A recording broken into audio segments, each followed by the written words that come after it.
Do you know when was the first World Cup held? It was 1973.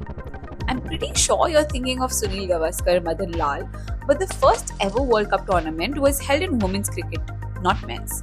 Since then, it took India 52 years to win its first ever Women's Cricket World Cup. I'm sure you know that, but here's what you don't. Conversation about this year's win has exploded by 456% on X in just 24 hours. Stadiums are packed, brands are fighting for ad space, and just like that, suddenly every single person is a fan. But not too long ago, this exact same team was struggling for eyeballs. According to a study, between 2011 and 2013, female sports accounted for just 0.4% of the total sports sponsorship ecosystem.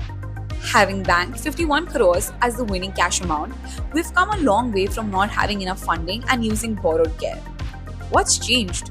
It's the potential, economics, and future that women's sports offer today. About 10 years ago, women's sports in India was rarely televised. Today, they're on your TV and phone screens, your feeds, billboards everywhere. They are recognized and everybody wants a piece of them.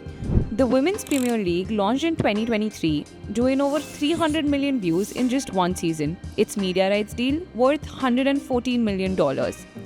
Women's participation in the Kilo India Games up over 160%, and women now account for nearly half of India's gaming audience. This isn't just visibility, it's velocity. Guess who are the most loyal viewers of women's sport in India? Well, it's not just women. In fact, men in the 31 to 45 age group are the loyal viewers. And more than 65% of sports fans today say they're gender agnostic. They just want good sport. Interestingly, solo viewing is growing. 41% watch women's sports alone. From Sania Mirza to PV Sindhu, Mary Kom to Smriti Mandana, these women aren't just champions, they're brands.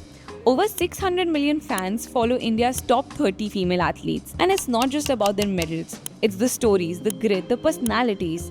Fans love them for being strong, confident, and resilient. And they want more. Their workout routines, their diets, their lives beyond the arena. Take Puma. Their PVMA campaign with PV Sindhu caused a 331% spike in mentions.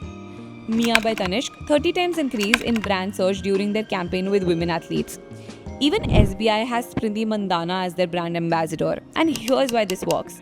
Women athletes aren't just role models. They represent values consumers care about. Grit, authenticity, modernity. So what does the money say? In 2024, women's sport in India attracted over 63 million in media rights, sponsorship and ad spend. By 2030, that's expected to touch $900 million. Athletes earning on track to triple, and digital engagement predicted to grow 10 times in just 5 years. It's no longer a niche, it's a market. The rise of women's sport in India is not just a feminist win, it's an economic one. It's a story of how fandoms evolve, how media adapt, and how brands, fans, and athletes can all win when the playing field levels up.